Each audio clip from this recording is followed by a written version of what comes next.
இந்த நாளில் என்றால் ஏற்கனவே கடந்த ஆண்டில் இந்த வார்த்தை ஆண்டவர்களோடு பேசினார். அநேகர் இல்லை, புதிதாய் வந்திருக்கிறீர்கள், அவர்களுக்காக ஆண்டவர் இந்த வார்த்தையை பேசுகிறார்.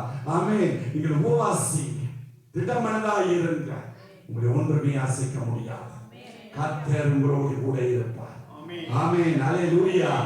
உலகத்தில் வாழ்க்க நீங்கள் உங்களுடைய இஷ்டப்படி வாழ்ந்தீங்கள், போனீர்கள், கடந்து சென்றீர்கள். ஆனால் நீங்கள் வேறு பிரிக்கப்பட்ட சந்ததியாய், தேவனால் அழைக்கப்பட்ட பிள்ளைகளாய் இன்றைக்கு ஒரு மந்தையை கொண்டு வந்து ஒழுங்கு முறையின்படி அவர் உங்களை அழைத்து வைத்திருக்கிறார். ஆமென். இந்த மந்தைக்குள்ள அந்த மேய்ப்பர் உலாவிக் கொண்டே இருக்கிறார். தன்னுடைய ஆடுகளுடைய சத்தத்தை அவர் கேட்கிறவராய், ஆடுகள் அவருடைய சத்தத்தை கேட்கிற மந்தையாய் இந்த மந்தையை அவர் நோக்கி பார்த்து கொண்டே இருக்கிறார். ஹல்லேலூயா. அப்ப அந்த ஆடுகள் அவருடைய சத்தத்துக்கு என்ன செய்யணும்? செவி கொடுக்க வேண்டும். ஹல்லேலூயா. அப்ப மந்தை ஆடுகளுடைய சத்தத்துக்கு கூட அவரும் செவி கொடுக்கிறவராய் இருப்பார். ஆமென். அவருடைய சத்தத்துக்கு ஆடுகள், ஆடுகளுடைய சத்தத்துக்கு அவரும் செவி கொடுக்கிறவராய் அவர் உலாவிக் கொண்டே இருக்கிறார்.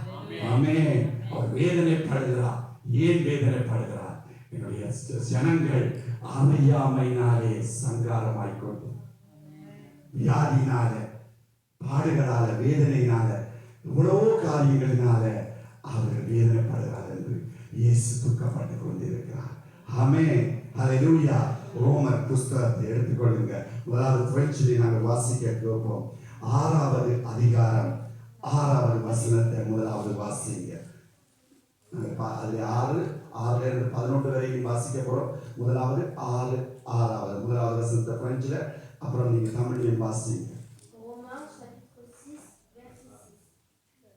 Sachant que notre vieil homme a été crucifié avec lui, afin que le corps du péché fût détruit, pour que nous ne soyons plus esclaves du péché. Amen.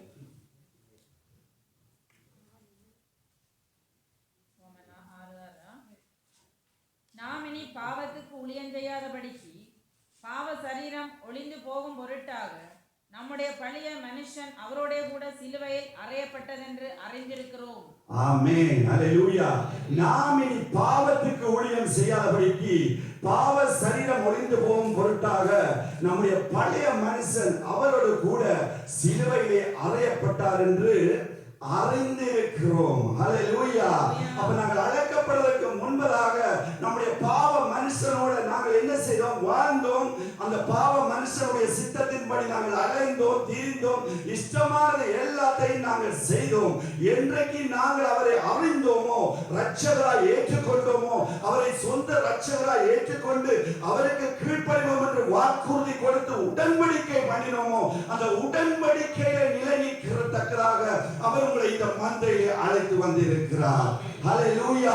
அப்ப அந்த மந்தைக்குள்ளே வந்திருக்கிற அந்த ஆடுகள் அந்த மேய்ப்பனுடைய சத்தத்தை கேட்க வேண்டும். அந்த மேய்ப்பனுடைய சத்தத்தை கேட்காதபடிக்கு, அந்த அழைக்கப்பட்ட அழைப்பிலே நிற்காதபடிக்கு, மீண்டும் அந்த உலகத்திலே இருந்த வாழ்க்கையில் நீங்கள் வாழ்வீர்களாய் இருந்தால் உங்கள் கண்ணீரை துடைக்க யாராலுமே முடியவே முடியாது. உங்கள் வேதனையை ஆற்ற யாராலுமே முடியவே முடியாது. உங்கள் தூக்கத்தை மாற்ற யாராலுமே முடியவே முடியாது. நீங்கள் வேறு பிரிக்கப்பட்டவர்களாய் அழைக்கப்பட்டு தேவ மந்தையில அவருடைய ஆடுகளாக அந்த பெரிய மேய்ப்பருக்கு முன்பதாக அவர் உங்களை அழைத்து வந்திருக்கிறார். அல்லேலூயா. அழைத்து வந்தவர் உங்களை கைவிடுகிற மேய்ப்பன் அல்ல, அவர் மறவாத தேவனாய் இருக்கிறார். அல்லேலூயா. யார் மறந்தாலும் மறவாத அந்த கண்மலை உங்களை அழைத்தவர் இரவும் பகலும் தூங்காமல் உங்களுக்காக கண் விழித்தவராய் விழிப்புடனே அவர் செயல்பட்டு உலாவிக் கொண்டிருக்கிறார். நீங்கள் தான் அவரை துக்கப்படுத்துகிறீர்கள் ஒழிய அவர் உங்களை துக்கப்படுத்தவே இல்லை. ஹல்லேலூயா. அவர் ஒருபோதும் உங்களை துக்கப்படுத்த மாட்டார். அவர் உங்களுடைய கண்ணீரை துடைக்கிற இயேசு, அவர்களை ஆட்டி தேற்றுகிறது இயேசு. தாய் கைவிட்டு விடலாம், தகப்பன் கைவிடலாம், உங்களுடைய மனைவி கைவிடலாம், கணவன் உங்களை ஏமாற்றலாம், நம்பின நண்பர்கள் ஏமாற்றலாம். உங்களை ஆட்டி தேற்றுகிறவர், மார்போட சாய்த்து வைத்திருக்கிறவர் உங்களை தேடி வந்திருக்கிறார். எங்கே தேடி வந்திருக்கிறார்? நீங்கள் அவருடைய சத்தத்துக்கு கீழ்ப்படுகிற மந்தையின் ஆடுகளாய் இருக்கிற பொழுதுதான் அவர் உங்களுக்கு அவர் செவி கொடுப்பார். அல்லேலூயா. நீங்கள் கீழ்ப்படிய மாட்டோம் என்று சொன்னீர்களாய் இருந்தால் அவர் உங்களுடைய சத்தத்துக்கு ஒருபோதுமே செவி கொடுக்கவே மாட்டார். ஹல்லேலூயா. அற்பமாய் அசட்டியாய் ஏற்ற மாதிரி உங்களுக்கு ஏற்ற மாதிரி நீங்கள் தேவனை நீங்கள் ஏமாற்ற முடியலாம் என்று ஒருபோதுமே நினைத்துக் கொள்ளவே கூடாது. ஹல்லேலூயா. ஆமென். வாலிப வயதில நீங்கள் எழும்ப வேண்டும், உபவாசிக்க வேண்டும். இதைத்தான் ஆண்டவர் இன்றைக்கு எதிர்பார்க்கிறார். உபவாசிங்க. உலகம் உங்களோடு போராடும், மாம்சம் போராடும், பிசாசு உங்களோடு போராடும். ஆனால் இந்த மூன்றையும் ஜெய கம்பீரமாய் ஜெயித்த அந்த இயேசு, சிலுவையிலே ஜெயம் கொடுத்த இயேசு உங்கள் ஒவ்வொருவரோடும் கூட இருக்கிறார். ஹல்லேலூயா. அவருடைய இரத்தத்துக்கு முன்பதாக, அவருடைய வல்லமைக்கு முன்பதாக, அவருடைய ஆடுகளை கூட அவர் ஒரு நாளும் ஒருபோதும் ஒருவருக்குமே எந்த அதிகாரமே அவர் கொடுக்க மாட்டார். ஹல்லேலூயா. அவர் உங்களை கைவிடாதவராகவே இருக்கிறார். ஆமென். அவர் ஒன்றை ஒன்று கேட்கிறார், என் ஆடுகள் என்னுடைய சத்தத்துக்கு செவி கொடுக்க வேண்டும். இதுதான் இயேசுடைய வேதனை. இயேசு இன்றைக்கு வேதனைப்படுகிற வேதனை இதுதான் அவருடைய வேதனை. அவர் கண்களால உங்களுடைய வீடுகளில் அவர் உலாவுகிறவராய் இருக்கிறார். அவர் உலாவுற பொழுது அவருக்கு பிரியமில்லாத வார்த்தைகள், வேண்டாத வசனங்கள், தீய செயல்கள், பார்க்க கூடாததுகளை பார்க்கிற காரியங்கள், உலக மாம்சம் பிசாசுக்கு இடம் கொடுக்கிற அநேக காரியங்கள் எவ்வளவு துக்கப்பட்டுக் கொண்டிருக்கிறார் இந்த ஆண்டவர். ஆமென். இன்றைக்கும் நாங்கள் அந்த காயத்தை, அவர் அடிபட்டதற்காக அடிக்கப்பட்ட அந்த காயத்தை மீண்டும் அவருக்கு நினைவூட்டி அவரை வேதனைப்படுத்துகிறதாய் இருக்கிறார். ஆமென். அவருடைய கரங்கள்ல காய்ந்து போயிருக்கிற அந்த காயங்களை மீண்டும் நாங்கள் உறுதிப்படுத்திக் கொண்டு அவரை வேதனையாய் அந்த காயத்தை மீண்டும் வர வைக்கிற பிள்ளைகளாய் நாங்கள் காணப்படவே கூடாது. ஆமென். உண்மை உள்ளவர்களாய் இருக்கிறோம். உள்ளதை உள்ளதென்றும் இல்லாததை இல்லாதது என்றும் நீங்கள் சொல்ல கடவீர்கள். ஆமென். அதே அதிகாரம் 6வது ரோமர் 6:11 வசனத்தை பிரெஞ்சில் முதல் வாசிங்க கேட்போம். Romains chapitre 6, verset 11. Ainsi vous-même, regardez-vous comme morts au péché et comme vivants pour Dieu en Jésus-Christ notre Seigneur. Amen. ரோமர் 6:11. அப்படியே நீங்கள் உங்களை பாவத்துக்கு மற்றவர்களாகவும் நம்முடைய கர்த்தராகிய இயேசு கிறிஸ்துவுக்குள் தேவனுக்கென்று படைத்திருக்கிறவர்களாகவும் எண்ணிக்கொள்ளுங்கள். ஆமென். பாருங்க, அப்படியே நீங்களும் உங்களை பாவத்துக்கு மரித்தவர்களாய் நம்முடைய கர்த்தராகிய இயேசு கிறிஸ்துவுக்குள் தேவனுக்கென்று பிழைத்திருக்கிறவர்களாயும் எண்ணிக்கொள்ளுங்கள். அப்ப நாங்கள் உலகத்திலே இருந்து வேறுவிக்கப்பட்டு இந்த மந்தைகளை வந்து அவருக்காக நாங்கள் என்னவா எடுக்கப்பட்டிருக்கிறோமாம், என்னவா தேவனுக்கென்று நாங்கள் கிறிஸ்துவின் மூலமாய் பிழைத்திருக்கிறோம் என்பதை எண்ணிக்கொள்ளுங்கள். ஹல்லேலூயா. நீங்கள் உங்களுக்காக என்று பிழைக்கவில்லை, தேவனுக்கென்று கிறிஸ்துவின் மூலமாய் நீங்கள் பிழைத்தீர்கள். ஹல்லேலூயா. அவர் ஒரு நல்ல ஆண்டவர். அவர் கொடுத்த அந்த விலக்கிரியத்துக்கு பாத்திரமுள்ள பிள்ளைகளாய் நாங்கள் இருக்க வேண்டும். ஆமென். இதைத்தான் இயேசு எங்களுக்கு கேட்கிறார். ஆமென். அங்கே மத்தேயுவின் புஸ்தகம் வாசிக்க கேட்போம். 17வது அதிகாரம், மத்தேயு 17:21 வாசிங்க. மத்தேயு 17:19 வாசிங்க. Matthieu chapitre 17, verset 19. Alors les disciples s'approchèrent de Jésus et lui dirent en particulier, pourquoi n'avons pu chasser ce démon? Amen. மத்தேயு 17:19. அப்பொழுது சீஷர்கள் இயேசுவினிடத்தில் தரித்து வந்து அதை திரட்டிவிட எங்களால் ஏன் கூடாமல் போயிற்று என்று கேட்டார்கள். ஆமென். ஹல்லேலூயா. நமக்கு இந்த கதை தெரியும். மத்தேயுவில் எழுதப்பட்டிருக்கிறது, அங்கே சீஷர்களிடத்திலே இயேசு இருந்த காலத்திலே ஒரு மனுஷன் தன்னுடைய மகனை கொண்டு வந்த பொழுது அந்த சீஷர்களினால அந்த மகனுக்கு இருந்த அந்த வியாதியை, அந்த பிசாசை துரத்த முடியாதபடிக்கு அவர்கள் வெட்கப்பட்டு போனார்கள். அப்பொழுது அந்த கொண்டு வந்த அந்த மனுஷன் இயேசுவிடத்தில் கொண்டு இந்த கொடிய வியாதியான இந்த பிசாசை கலைக்கும்படியாக உம்முடைய சீஷர்களிடத்திலே கொண்டு வந்தேன், அவர்களால் கூடாமல் போயிற்று என்று சொல்லி இயேசுவிடத்திலே கொண்டு வந்த பொழுது இயேசு அங்கே விடுதலை கொடுத்ததை நாம் பார்க்க முடியும். அப்ப அந்த சீசர்கள் கேட்கிறார்கள், ஐயரே இது ஏன் எங்களால் கூடாமல் போனது என்று. அப்பொழுதுதான் இயேசு சொல்லுகிறார், இப்படிப்பட்ட ஜாதியான பிசாசுகளை நீங்கள் உபவாசத்தினாலும் ஜெபத்தினாலும் அல்லாமல் அது ஒன்றாலும் போகவே போகாது. ஹல்லேலூயா. இயேசு அவர்களோடு கூட இருந்த பொழுது அவர்கள் உபவாசிக்கவில்லை. பரிசேயர் சதுசேயர் கேட்டார்கள், யோவானுடைய சீசர்கள் உபவாசிக்கிறார்களே, உம்முடைய சீசர்கள் உபவாசிக்கலையா என்று இயேசுவிடத்தில் அந்த பரிசேயர் சதுசேயர் கேட்ட பொழுது இயேசு சொன்னார், மணவாளன் இருக்கிற பொழுது அருகாமையில மணவாட்டி இப்பொழுது அவள் உபவாசிக்க மாட்டார். மணவாட்டியை விட்டு எடுபடுகிற நாட்கள் வரும், அப்பொழுது அவர்கள் உபவாசிப்பார்கள். ஆரம்பத்திலே அற்பமா இந்த சீசர்கள் இருந்தார்கள். அந்த சாதி கொடிய பிசாசை துரத்த முடியாமல் இருந்தார்கள். ஆனால் இன்றைக்கு இயேசு போன பின்பதாக உபவாசித்து ஒருமனப்பட்டு ஒன்று கூடி செபித்தார்களோ, அவர்களுடைய தேவனுடைய நாமம் அவர்கள் மூலமாய் இந்த பூமி எல்லாம் அவருக்கு நாமம் மகிமைப்பட்டது. ஹல்லேலூயா. அந்த உபவாசம் ஜெபம் இந்த ரெண்டும் முதலாவது உங்களை உறுதிப்படுத்த, உங்களை பலப்படுத்த வேண்டும். நீங்கள் பலப்பட்ட பின்பதாக தான் நீங்கள் மற்றவர்களுக்காக நீங்கள் காரியங்களை செய்ய முடியும். உங்களை நிற்கிறவர்களாய், திடமனதாய், கண்மலையின் அஸ்திவாரத்திலே நீங்கள் உறுதியாய் கட்டப்பட்டவர்களாய் நீங்கள் நிற்க வேண்டும்.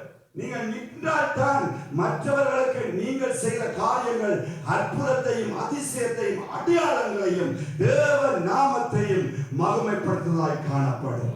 ஹல்லேலூயா. அதை விட்டு நீங்களே தள்ளாடுகிறவர்களாய் நின்று கொண்டு நாங்கள் போய் இன்னொருவருக்கு தள்ளாடி கொண்டு சொல்லுகிற பொழுது நீங்களும் தள்ளாடி அவரும் தள்ளாடி கடைசியில் ரெண்டு தள்ளாடலும் கீழே விழுகிறதுக்கு தான் ஒன்றாலுமே ஒழிய அவர்கள் ஒருவராலும் ஒன்றுமே கூடாமல் போய்விடும். ஆமென். ஹல்லேலூயா. எவ்வளவு நல்லவர். ஆமென். அப்ப பாருங்க, இன்றைக்கு இதை உபவாசிக்கிற பொழுது இன்னொரு காரியத்தை நாங்கள் பார்க்க வேண்டும். முகத்தை வாடலாய் வைக்க கூடாது.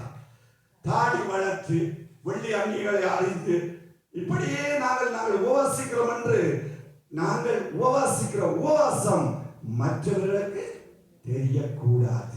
இந்த பரிசேயர் சதுசேயர் நீண்ட அங்கிகளை உடுத்தி இயேசு இருந்த காலத்துல அழகாக சொன்னார். அவர்கள் எல்லாம் அவருடைய உள்ளமும் வேத கல்லறைகள் போல் இருக்கின்ற ஆண்டவர் சொன்னார். எவ்வளவு ஒரு வேதனைக்குரிய வார்த்தை. வேத கல்லறைகள் எப்படி இருக்கு? குழுவும் அசுத்தமும் அந்தகாரங்களும் இருக்கு. வெளி தோற்றத்துக்கு நாங்கள் மாயவாதம் பண்ணலாம், ஆனால் உள்ளுக்குள்ள இருக்கிற உள்ளாந்த மனுஷனை தான் நம்முடைய ஆண்டவராய் இயேசு பார்க்கிறவராய் இருக்கிறார். ஹல்லேலூயா. இந்த அழகையும் வெளி தோற்றத்திலே ஆண்டவர், ஆத்துமாவிலே நீங்கள் எப்படி இருக்கிறீர்கள்? உங்களுடைய ஆத்துமா எப்படி தேவனுக்கு முன்பதாக இருக்கிறது? தேவனுக்கு உங்களுக்கு உரிய வழிகள் சீராய் காண்கிறதா என்பதைத்தான் ஆண்டவர் இன்றைக்கு எதிர்பார்க்கிறார். இன்றைக்கு எப்பவுமாய் தான் எதிர்பார்ப்பார். ஹல்லேலூயா. வெளி தோற்றத்துக்கு அழகாய் வரலாம், அழகாய் வருகிறது நல்லம். நாங்கள் எங்கே போகிறோம்? இயேசுவிடத்தில் தான் வருகிறோம். என்ன ஒவ்வொரு நாளும் ஆளுக்காக நாங்கள் வாழ்கிறோம். வேலைக்கு போறோம், மற்றபடி நாங்கள் கொண்டாட்டங்களுக்கு அப்படியா அலைகிறோமா? இல்ல. அவன் இந்த ராஜாவிடத்துல வருகிற பொழுது அழகாய் வருகிறது தப்பில்லை. ஆனா நம்முடைய உள்ளமும் அதை விட அழகாய் இருக்க வேண்டும். ஆத்மாவில அழகு காணப்பட வேண்டும். இதைத்தான் ஆண்டவர் எதிர்பார்க்கிறார். ஆமென். வெளி தோற்றத்துக்கும் அழகாய் இருக்க வேண்டும் தேவ பிள்ளைகள். உள் தோற்றத்திலும் பிரகாசிக்கிற வெளிச்சமாய் காணப்பட வேண்டும். ஹல்லேலூயா. அங்கே மத்தேயு 6வது அதிகாரம் 16வது வசனம் இதிலிருந்து 16, 17 வாசிக்க கேட்போம். Matthieu chapitre 6 versets 16 à 17. Lorsque vous jeûnez, ne prenez pas un air triste comme les hypocrites qui se rendent le visage tout défait pour montrer aux hommes qu'ils jeûnent. Je vous le dis en vérité, ils reçoivent leur récompense. Mais quand tu jeûnes, parfume ta tête et lave ton visage, afin de ne pas montrer aux hommes que tu jeûnes, mais à ton Père qui est là dans le lieu secret, et ton Père qui voit dans le secret te le rendra. Amen. நீங்கள் உபவாசிக்கும் போது மாயக்காரரை போல முகவாடலாய் மாயக்காரர் போல் முகவாடையாயிராதீங்கள். அவர்கள் உபவாசிக்கிறதை மனுஷர் காணும் பொருட்டாக தங்கள் முகங்களை வாட பண்ணுகிறார்கள். அவர்கள் தங்கள் பலனை அடைந்து தீர்த்ததென்று மெய்யாகவே உங்களுக்கு சொல்லுகிறேன். நீயோ உபவாசிக்கும் போது அந்த உபவாசம் மனுஷர்களுக்கு காணப்படாமல் அந்தரங்கத்தில் இருக்கிற உன் பிதாவுக்கு காணப்படும்படியாக உன் தலைக்கு எண்ணெய் பூசி உன் முகத்தை கழுவு. ஹல்லேலூயா. அப்ப பாருங்க, ஏற்கனவே இந்த வார்த்தைக்கு இதை சொல்லிவிட்டேன் உங்களுக்கு. அப்ப நாங்கள் உபவாசிக்கிற பொழுது மாயக்காரரை போல முகவாடலா இருக்கக்கூடாது. உபவாசிக்கிறது மனுஷருக்கு முன்பதாக நாம் சொல்லாதபடிக்கு எல்லாமே அதை வீட்டிலே இருந்து நாங்கள் தேவனை நோக்கி பார்க்க வேண்டுமா? ஆமென். ஒரு இடத்தை உருவாக்கி அந்த நேரத்தை கொடுத்து அவருக்கும் உங்களுக்கும் அவருக்குமாக நீங்கள் அந்த நேரத்தில் அவரோட உறவாடி கொண்டிருக்க வேண்டும். டெலிபோன்கள் எல்லாத்தையும் நிப்பாட்டி வைத்துட்டு வேத வசனத்தை எடுக்க வேண்டும், வார்த்தை எடுத்து வைத்திருக்க வேண்டும், துதிக்கிற பாடல்களை எடுத்து வைக்க வேண்டும், ஜெபிக்கிற ஜெபத்தை எடுத்து வைக்க வேண்டும். எல்லாத்தையும் எடுத்து வைத்து நாங்கள் அவரோடு உறவாடி கொண்டிருக்கிற பொழுது அவர் அதை 18வது வாசிங்க. அதே அதிகாரத்தில் 18வது. அப்பொழுது அந்தரங்கத்திலே பார்க்கிற உன் பிதா ஆமென் வெளியரங்கமாய் உனக்கு பதிலளிப்பார். ஹல்லேலூயா. எப்படி வெளியரங்கமாய் உனக்கு பதிலளிப்பார். அப்ப இன்றைக்கு எங்களுக்கு பதில் வராததுக்கு காரணம் நாங்கள் மாயக்காரரை போல நாங்கள் செய்கிற காரியங்கள் காணப்படுகிறது. இதனாலதான் நமக்கு இன்றைக்கு இந்த வேதனைக்கு மேல வேதனை, பாடுகளுக்கு மேல பாடுகள், அந்த காலங்கள் தாண்ட முடியாமல் இருக்கிறோம். இந்த தாண்ட முடியாத காரியங்களுக்கு மாய மாதங்களை நாங்கள் விட்டு விலகி தேவனுக்கு உகந்த பாத்திரங்களாய் நம்மை உருமாற்றி அர்ப்பணித்து பாவத்தை கழுவி அவருடைய இரத்தத்தினால நாங்கள் மீண்டும் அந்த இடத்திலே போய் மீண்டும் அதை துவக்கமாய் இருந்தால் கர்த்தர் உங்களுடைய உபவாசத்துக்கு அந்தரங்கத்தில் வெளியரங்கமாக அந்தரங்கத்தில் இருக்கிற பிதா வெளியரங்கமாய் உங்களுக்கு பதில் கொடுப்பார். நீங்கள் உபவாசித்து முடிந்து வெளியேறுவதற்கு முன்பதாகவே கர்த்தர் உங்களுடைய விண்ணப்பத்துக்கு ஆம் என்றும் ஆமென் என்றும் பதில் கொடுப்பார். கரங்களை தட்டி ஆண்டவருக்கு நாங்கள் நன்றி சொல்வோம். ஹல்லேலூயா. அப்ப உபவாசிக்கிற பொழுது மாம்சத்தில் ஒரு பலவீனம் தான் இல்லையா? நிச்சயமா வேறும். நாங்கள் 3 நேரம் உணவு உண்ணுகிறவர்களாய் இருந்தால், ஆகாரம் உண்ணுகிறவர்களாய் இருந்தால் நிச்சயமாய் நாங்கள் உடனம் அதை நிறுத்துகிற பொழுது பலவீனம் வேறும், பலவீனமாத்தான் இருக்கும். ஆனா உங்களுடைய ஆத்மாவில ஒரு பலன் வேறு. ஹல்லேலூயா. அந்த பலனை உங்களை ஆளுகை செய்து நடத்தும். ஆமென். அப்படிப்பட்ட பலனை கொடுக்கிறவர் அந்த உபவாசத்தின் தேவன். ஆமென். அந்த ஜெபத்துக்கு பதில் கொடுக்கிற தேவன். ஆமென். அப்ப முதலாவது எப்படி இருக்கிறோம்? ஊழியத்துக்காக நாங்கள் ஜெபிக்கிறவர்களாய் காண்கிறோம். அப்போஸ்தலர் புஸ்தகம் 13வது அதிகாரம் 2வது வசனத்தை நாங்கள் வாசிக்க கேட்போம். அப்போஸ்தலர் 13:2.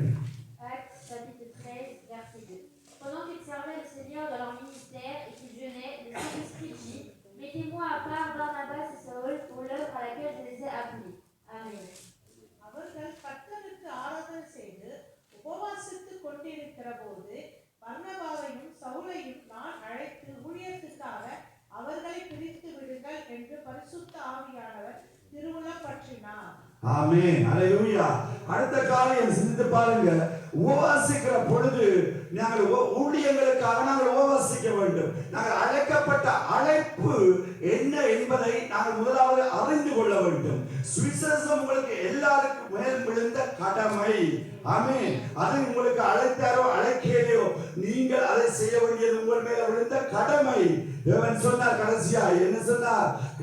பூமியிலுள்ள சகல ஜனங்களுக்கும் சுவிசேஷத்தை அறிவிக்க வேண்டும். நீங்கள் அது உங்கள் மேல விழுந்த கடமை.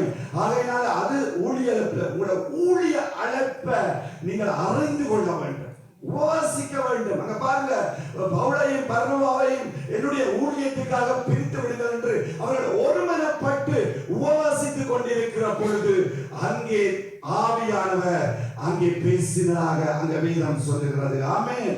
அப்போஸ்தலர் ஊழியம் இருக்கிறது, தீர்க்கதரிசி ஊழியம் இருக்கிறது, மற்றது சுவிசேஷ ஊழியம் இருக்கிறது, மேய்ப்பர் ஊழியம் இருக்கிறது, போதகர் ஊழியம் இருக்கிறது. அப்ப நீங்கள் என்ன ஊழியத்துக்கு தேவன் உங்களை அழைத்து இருக்கிறார், எப்படிப்பட்ட அழைப்புக்கு நீங்கள் பாத்திரா இருக்கிறீர்கள் என்பதை உங்களுடைய உபவாசமும் ஜெபமும் கர்த்தருடைய ஆவியானவர் உங்களுக்கு வெளிப்படுத்தி போடுவார். ஆமென். ஹல்லேலூயா. நீங்க இப்ப இங்க இருக்கிறீங்க மந்தையில் அவருடைய ஆடுகளாய். அப்ப நீங்கள் ஒருபோதும் சில வேளைகளில் சில சபையில நாங்கள் எத்தனையோ சபையில இருந்து கடந்து வந்தோம். இப்படிப்பட்ட பிரச்சனை இருக்கு.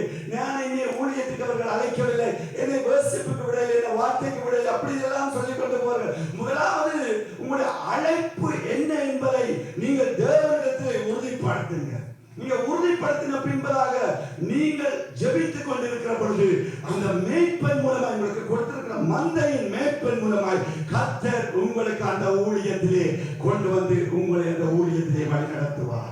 ஹல்லேலூயா. நீங்கள் கேட்க தேவையில்லை, கர்த்தருடைய ஆவியானவர் அதை நடத்துவார். எப்பொழுது நடத்துவார்? அந்த மந்தையை நடத்துகிற மேய்ப்பன் இருக்கிறானே, அந்த மேய்ப்பன் உண்மையாய் கர்த்தருக்கு செவி கொடுக்கிறவனாய் இருந்தால், கீழ்ப்படுகிறவனாய் இருந்தால், அவருடைய சத்தத்தின்படி அந்த ஆடுகளை நடத்துகிறதுக்கு அவன் தன்னை தாழ்த்துகிறவனாய் இருந்தால், நிச்சயமாகவே அவன் அவனுடைய சத்தத்துக்கு செவி கொடுத்து அந்த மந்தையின் ஆடு என்னத்துக்கு அழைக்கப்பட்டது என்பதை அவன் உறுதிப்படுத்த ஆண்டவர் வழி நடத்துவார். ஹல்லேலூயா.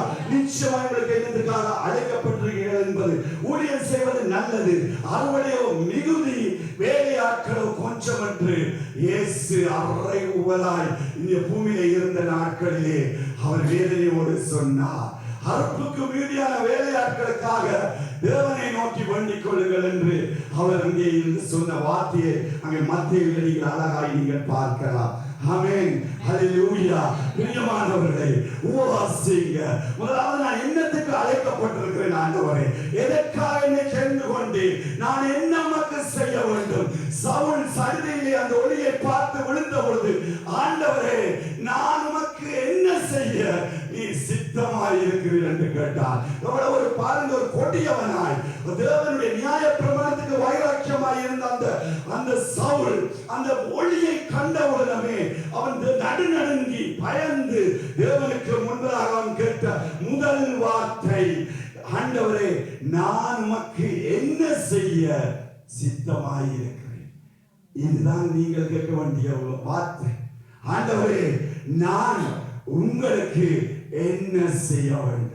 நீர் எங்களுக்காக உங்களுடைய ஜீவனையை கொடுத்தீரே, இரத்த பலியாக, கிருபாதார பலியாக, என்ன மேலே அன்பு வைத்ததற்காக உம்முடைய தகப்பனாய பிதாவாய தேவன் உம்மை பலியாக கொடுத்தாரே. நான் என்ன செய்ய வேண்டும் அப்பா? நான் என்ன செய்ய வேண்டும்? அவமானம் வரும், நிந்தை வரும், பாடுகள் வரும், கல்லறிகள் வரலாம், அதையெல்லாம் தாங்குங்க.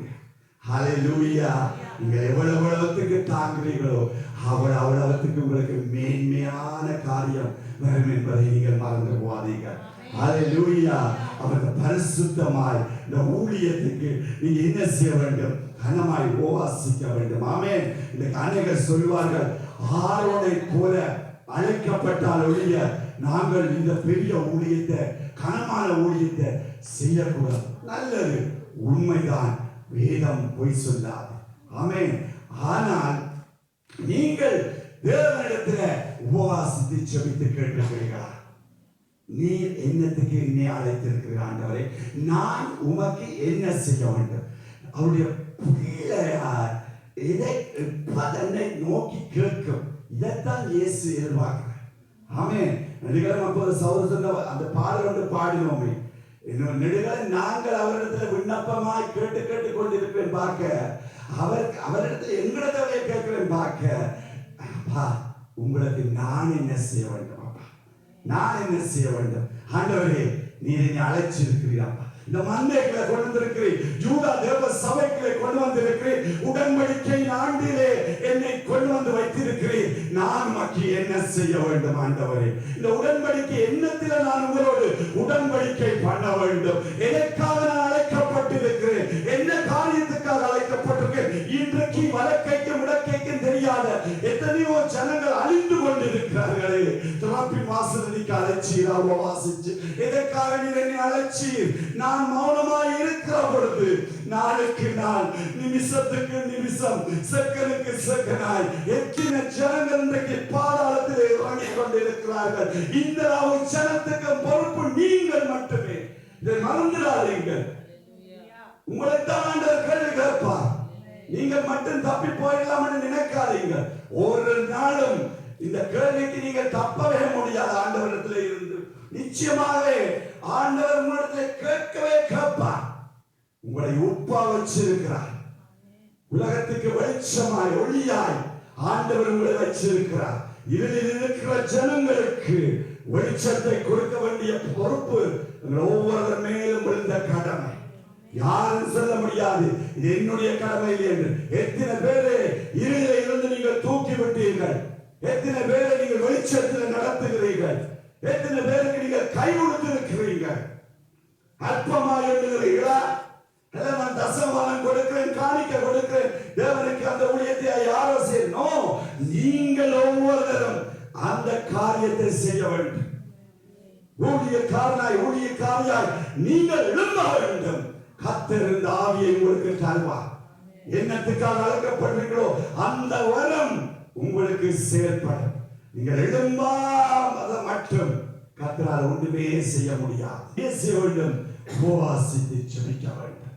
மீண்டும் தேவன் அதை நிலைநிறுத்துவார். ஹல்லேலூயா! எவ்வளவு ஒரு நல்ல ஆண்டவர். ஆமென். எவ்வளவு நல்லவராய் இருக்கிறார். ஆமென். ஹல்லேலூயா! அங்கே 1 கொரிந்தியர் 9வது அதிகாரம் 27வது வசனத்தை வாசிக்க கேட்போம்.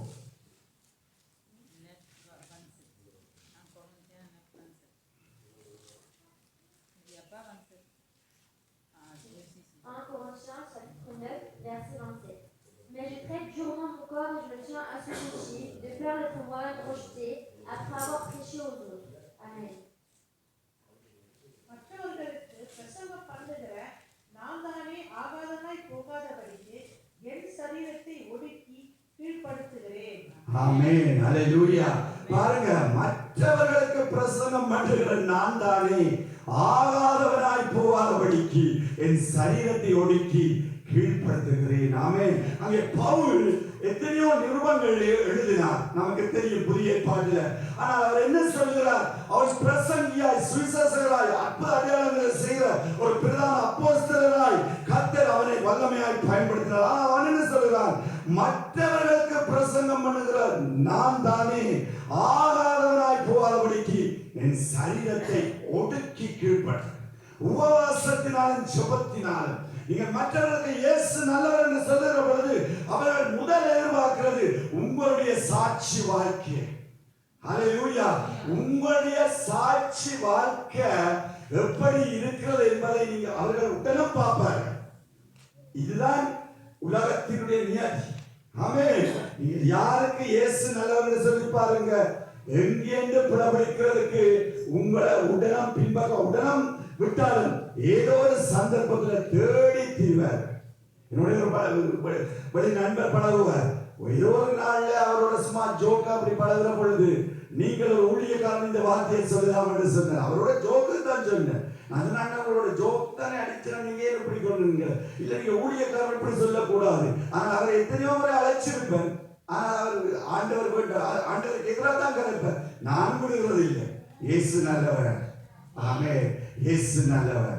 ஆமென். அவர் எத்தனையோ அந்த ஒரு பிரட்டான வார்த்தைகளை எல்லாம் சொல்வார். அப்படி இப்படி இப்படி அதெல்லாம் நமக்கு தேவையில்லை. நீங்கள் சரியா இருக்கிறீர்களா? அவரை பார்த்து நான் கேட்கிறேன், நீங்கள் 100க்கு 100 சரியா இருக்கிறீர்களா? இயேசுவின் பிள்ளைகள் கூடாது என்று சொன்னால் நீங்கள் சரியா இருக்கிறீர்களா? மாம்சத்தில் பலவீனம் உண்டு. அவன் விழுந்தாலும் அவன் எழுப்பி விடவும் தூக்கி விடவும் கர்த்தராகிய இயேசு எங்களுக்காக அடிக்கப்பட்டார். அல்லேலூயா! நித்தியத்துக்குள்ளே கொண்டு போறதுக்காக அவருடைய ரத்தம் இரவும் பகலும் எப்பொழுதும் எனக்காக உங்களுக்காக அவரை நோக்கி கூப்பிடுகிற ஒவ்வொரு உயிரினங்களுக்காக ஆண்டவர் வைத்திருக்கிறார். ஹalleluya. ஒருபோதுமே அவர்களை கைவிட மாட்டார். ஒன்றிலே விழுந்து போனவுடன் அப்படியே நாங்கள் கைவிடப்பட்டவர்கள் அல்ல. அது பழைய ஏற்பாட்டிலே நியாயப்பிரமாணத்திலே இருக்கிறவர்கள் அல்ல.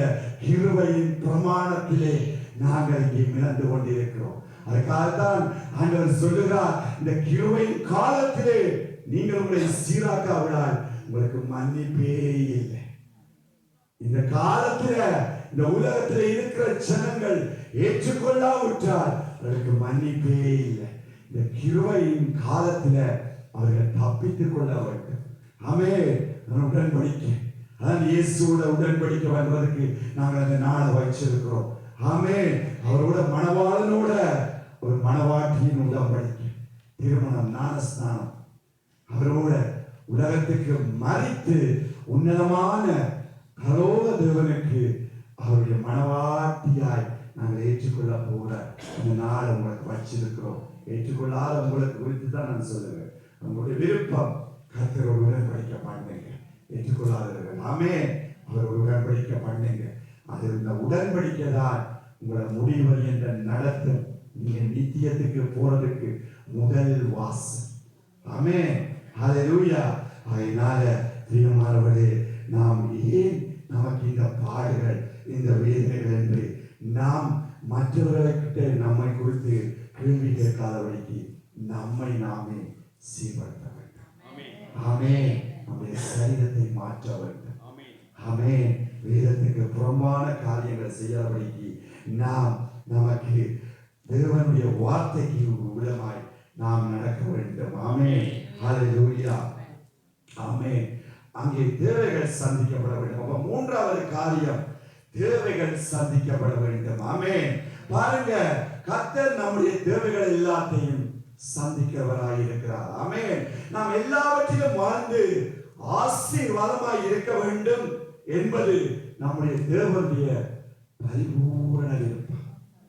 தேவ பிள்ளைகளுக்கு தாகவே ஆண்டவர் இந்த உலகத்தில சகலத்தை உண்டாக்கினார். தன்னுடைய பிள்ளைகளுக்கென்று உருவாக்கினார். எல்லாத்தையும் அனுபவிக்க வேண்டும், ஆளுகை செய்ய வேண்டும், ஆசீர்வாதமாய் இருக்க வேண்டும். இதுதான் நம்முடைய பிதாவாகிய தேவனுடைய விருப்பமாய் காணப்படுகிறது. ஆமென். ஹalleluya. அப்ப தேவைகள் சந்திக்கப்பட வேண்டும் என்று சொன்னால் நாங்கள் என்ன செய்ய வேண்டும்? அவமானத்தை தாங்கி நாங்கள் பொறுத்து காத்திருக்க வேண்டும். ஆமென். பாருங்க, அன்னாளை குறித்து நமக்கு தெரியும். எல்லாம் நாம் எந்த காரியம் என்று நினைக்கிறோம், அதுக்கு எவ்வளவோ ரகசியங்கள் இருக்கிறது. இந்த அன்னாள் எவ்வளவோ நிந்தைகள், எவ்வளவோ வேதனைகள், எவ்வளவோ போராட்டங்கள், அவமானங்கள் இருந்தார். ஆனால் ஒரு நாள் அந்த நிந்தைகள், போராட்டங்கள், கண்ணீர்கள் எல்லாம் துடைக்கப்படத்தக்கதாக கர்த்தர் அவளுடைய ஜெபத்துக்கு பதில் கொடுத்தார். ஹalleluya. எந்த ஏளனம் பண்ணினார்களோ, எவர்கள் உங்களை தூசித்தார்களோ, அவமானமாய் பார்த்தார்களோ, அந்த ஏளனம் அவருக்கு மகிழ்ச்சியாய் மாறிச்சு. ஆமென். ஏற்பாட்டு காலத்துல சாமுவேல் தீர்க்கதரிசி ஒரு தீர்க்கதரிசியே இல்லை. ஆமென். அப்படிப்பட்ட ஒரு அபிஷேக தைலத்தை அந்த அன்னாள் மூலமாய் தேவன் அந்த பழைய பாட்டு காலத்தில் நமக்கு கொடுத்தார். ஹalleluya. ஆமென். எவ்வளவு ஒரு நல்ல ஆண்டவராய் இருக்கிறார். ஆமென். அப்படியானால் பாருங்க, எஸ்தரை பாருங்க, உபவாசத்தினால எஸ்தர் உபவாசத்தினால தன்னுடைய ஜனங்கள் அழிகிறதே என்று, தேசத்திற்கு ஜனங்கள் அழிய போவென்று அந்த ராஜாவினிடத்திலே பரிந்து பேசுவதற்காக அவள் என்ன செய்தாராம்? உபவாசித்து போய் காத்திருந்தார். ஆமென். அப்ப பாருங்க, இப்படித்தான் அப்போஸ்தலர் புஸ்தகம் 4வது அதிகாரம் 24வது வசனத்தை நாங்கள் வாசிக்க கேட்போம்.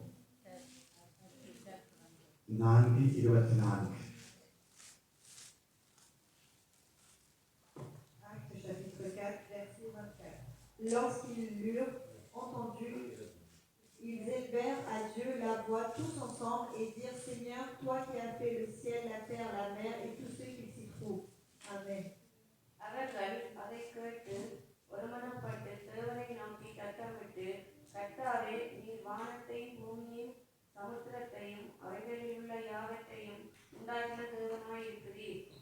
புகழ்ந்தாதிகள் கொந்தளித்து ஜனங்கள் இதுதா காரியங்களை சிந்திப்பானேன் என்றும், கர்த்தருக்கு விரோதமாகவும் அவருடைய கிறிஸ்துவுக்கு பூமியின் ராஜாக்கள் எதிரில் நின்று அதிகாரிகள் ஏகமாய் கூட்டம் கூடினார்கள் என்றும் தேவரீர் உம்முடைய தாசனாகிய தாவீதின் வாக்கினால் உரைத்தீரே. ஆமென். ஹalleluya. பாருங்க, நமக்கு தெரியும் அங்கே புதிய ஏற்பாடு காலத்துல சீசர்களுடைய அற்புத அடையாளங்கள் தேவன் பலமாய் அவர்களை நடத்தி வருகிற பொழுது அங்கே எரிச்சல் பிடித்த பரிசேயர் சதுசேயர் வேதபாரகர்கள் இவர்கள் எல்லாரும் அவர்களாக ஒருமனப்பட்டு ஜனங்களாய் திரளாய் கூடி அவர்களை அடக்க வேண்டும் என்று சிறைச்சாலைகளை அடக்கி வைக்க வேண்டும், அவர்களை கட்டி வைக்க வேண்டும் என்று அநேக காரியங்களை செய்ததை இந்த அதிகாரத்திலே நீங்கள் போய் பார்க்கலாம். அவர்கள் ஒன்றே ஒன்று செய்தார்கள், ஒருமனப்பட்டு. அப்ப சபையில மந்தையில ஆண்டவர் என்னை உங்களை அழைத்திருக்கிறார், எங்களை ஒரு சிறு கூட்டமாய் அழைத்திருக்கிறார். ஒருமனப்பட்டு நாங்கள் உபவாசித்து ஜெபிக்கிற பொழுது நமக்கு எதிராக எழும்புகிற சகல அயலத்தாராய் இருக்கலாம், எவராய் இருக்கலாம், எந்த மனிதராய் இருக்கலாம், அவர்களுடைய அந்தகாரங்களை தேவன் முறியடிக்க அவர் வல்லவராய் இருக்கிறார். ஹalleluya. அங்கே சிறைச்சாலையில் தெரியும், பவுலும் சீலாவும் அங்கே சிறைச்சாலையில் அடைக்கப்பட்டார்கள். நீங்கள் அங்கே போய் பார்க்கலாம். நீங்கள் வாசிக்க தேவையில்லை, நேரம் கடந்து போய்விட்டது. அப்போஸ்தலர் 16வது அதிகாரம் எழுதிக்கொள்ளுங்க 25, 26 நீங்கள் வீட்டில் போய் வாசிங்க. பாருங்க, அந்த சிறைச்சாலையில அவர்கள் அடக்கப்பட்டிருக்கிற பொழுது நடு ராத்திரியிலே அவர்கள் தேவனை நோக்கி அவர்கள் என்ன செய்தார்கள்? துதிக்க துவங்கினார்கள். ஆமென். வேதனை, கையை சங்கி, பழைய சிறைவாக்கியை நீங்கள் எடுத்து பார்ப்பீர்களா இருந்தால் கொடியது. கால் ஒரு பக்கம் தூங்கும், கை ஒரு பக்கம் தூங்கும், அப்படியே நீங்கள் தூங்க வேண்டும். அப்படி பயங்கரமான ஒரு கொடிய சிறைச்சாலைகள் அந்த காலத்துல ரோமர்கள் வச்சிருந்த அந்த சிறைச்சாலைகள் பயங்கரமான சிறைச்சாலை. ஆமென். அப்ப அப்படிப்பட்ட நேரத்துல கூட அழைச்சவரை துதிக்க வழிகிட்டார்கள். ஆமென். இன்னைக்கு வேதனை வந்துடுது, ரத்தம் ஓடிக்கொண்டிருக்கிறது, இப்ப போய் நான் ஆண்டவரை துதிக்கிறேன். நோ, அந்த நேரத்திலே கூட நீங்கள் துதிக்கிறவர்களாய் காணப்பட வேண்டும். ஆமென். பாருங்க, அவர்கள் துதித்து தேவனை மகிமைப்படுத்திக் கொண்டிருந்தார்கள். சிறை கைதிகள்ல இவர்களுடைய கட்டுக்கள் மட்டுமல்ல, அந்த சிறை கூடாரத்தில் இருந்த சகலருடைய கட்டுக்களும் சங்கிலிகளும் அறுக்கப்பட்டது. அப்ப தேவப்பிள்ளை, நாங்கள் உபவாசித்து துதித்து ஜெபிக்கிற பொழுது உங்களுடைய கட்டுக்கள் மட்டுமல்ல, எந்த பாவ கட்டில இருக்கிறார்களோ, எந்த வேதனையில இருக்கிறார்களோ, எந்த துயரத்தில இருக்கிறார்களோ, அவர்களுடைய கட்டுக்கள் உங்கள் மூலமாய் தேவன் சகலத்தை மறந்து விடுவார். ஹalleluya. அவர்களுக்கு தெரியாது இந்த கட்டு எப்படி அவிழ்க்கப்பட்டது என்று. ஆனால் தேவன் உங்கள் மூலமாய் அவர்களுடைய கட்டுக்களை அவர் வல்லவராய் இருக்கிறார். ஹalleluya. அப்படியானால் தேவனுக்கு உபவாசிங்க, ஜெபிங்க. ஆமென். ஒருமனப்பாட்டு ஜெபம். எங்க 20, 30 கூடத்துல நேரங்களில் சௌரி சொன்னது போல வெள்ளிக்கிழமை முடிந்தா வாங்க, இந்த நாளால் வந்து ஜெபிங்க, உபவாசிங்க, தேவனுடைய வார்த்தையை தியானிங்க. அதான் முக்கியம். ஆமென். இந்த காலால கேட்டு இப்படி மற்ற காலால விடுகிறவர்களாய் அல்ல, உங்களை பலப்படுத்திக் கொள்ளுங்க. பலமான ஆகாரத்தினால உங்களை நிறைச்சு கொள்ளுங்க. ஆமென். உபவாசம் ஜெபம் நல்லது. வார்த்தை, இந்த வார்த்தை என்ற மன்னா உங்களுக்குள்ளே இருக்க வேண்டும்.